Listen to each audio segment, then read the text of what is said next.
En el año 3025 vivía un joven de 18 años llamado Eduardo. Desde pequeño había sentido una profunda fascinación por la historia, en especial por la de México.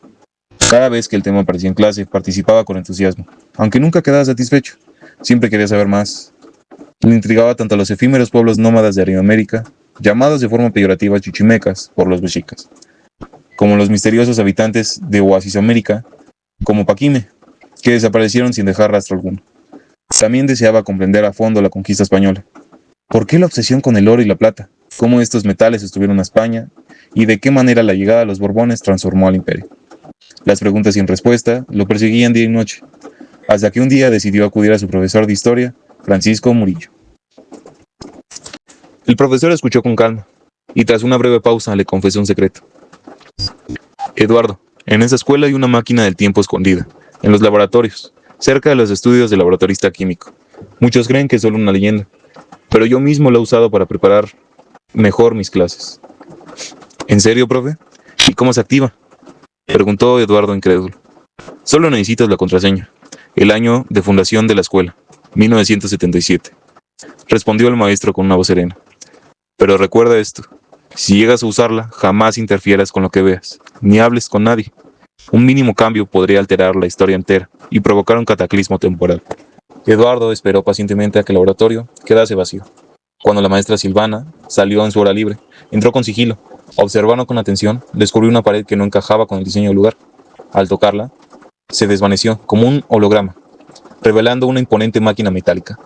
La puerta se abrió en silencio, mostrando el interior oscuro con una tabla azul fluorescente que pedía ingresar contraseña.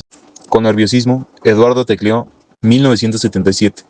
La pantalla cambió y apareció un menú que solicitaba lugar y fecha. Conteniendo la moción, eligió Mesoamérica, México, Veracruz. Año 2500 a.C. Justo en ese momento escuchó pasos. La maestra Silvana regresaba. Sin pensarlo más, presionó iniciar. La máquina se cerró. La pared volvió a su aspecto original y nadie notó su ausencia. Un túnel nuboso, de tono azul y gris, lo envolvió. Por un instante pensó que quedaría atrapado en el vacío.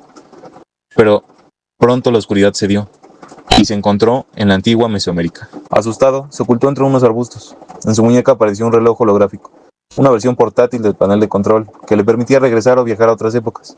Recordó las advertencias de su profesor y decidió mantenerse oculto. A lo lejos, observó a los olmecas tallando sus colosales cabezas de piedra. Más adelante, otros elaboraban vasijas de cerámica. Recordó lo aprendido, su comercio incipiente, basado en el intercambio de bienes como la obsidiana y el jade, su estructura jeroglífica y sus ciudades, San Lorenzo, La Venta y Tres Zapotes, centros de un intercambio regional temprano.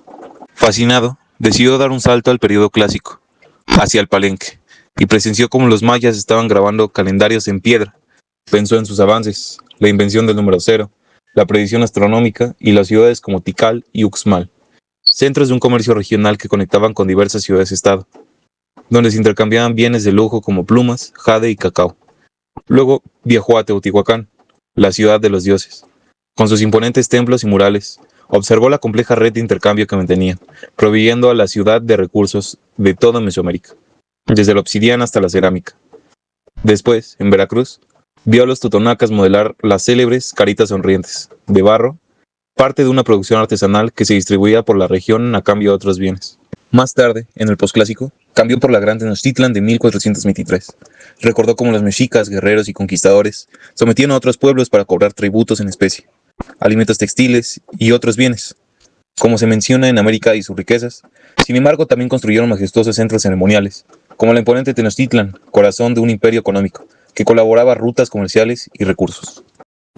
Al norte, en las tierras áridas, observó a los chichimecas, cazadores-recolectores, cuya economía se basaba en la subsistencia y el aprovechamiento de los recursos naturales, como se describe en las culturas del norte.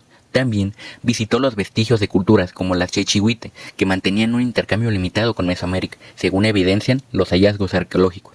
En Oasisoamérica descubrió a Paquimé con sus laberintos de adobe, su organización en clanes y su extensa red comercial que conectaba el suroeste de los actuales Estados Unidos con Mesoamérica, intercambiando turquesa, concha y otros bienes, como se detallan en el archivo sobre Paquimé.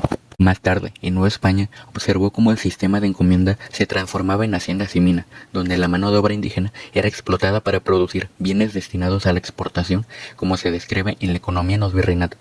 Mientras tanto, los criollos adquirían poder económico a través del comercio y la propiedad de la tierra. En el siglo XVIII presenció las reformas borbónicas, monopolios estatales como el del tabaco y la pólvora, impuestos directos como las alcabalas y el desplazamiento de los criollos de sus cargos.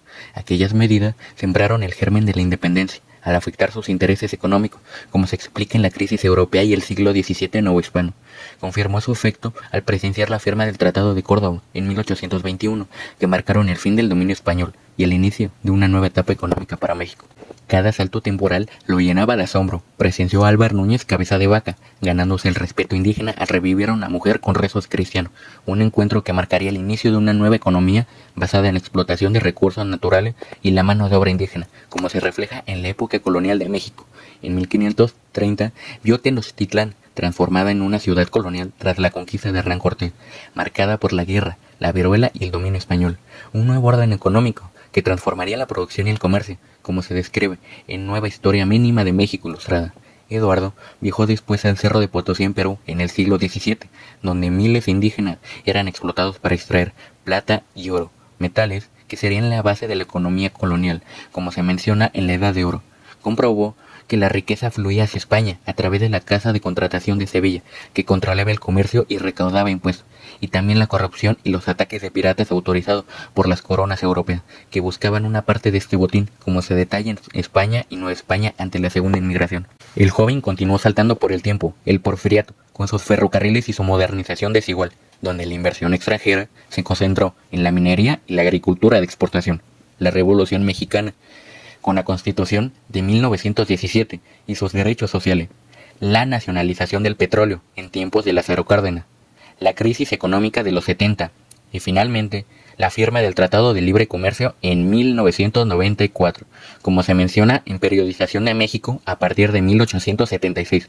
Oculto entre la multitud, vi a Carlos Salinas de Gortari junto a George Bush y Brian Mulroney sellar el acuerdo, un nuevo modelo económico que integraría a México en la economía global. Después de contemplar siglos de historia económica, Eduardo decidió regresar. El túnel azul y gris volvió a envolverlo, y al abrir los ojos, estaba otra vez en el laboratorio. La maestra Silvana estaba a punto de cerrar, pero él logró salir a tiempo. Al atravesar la entrada de la preparatoria, miró el busto de Justo Sierra y sonrió.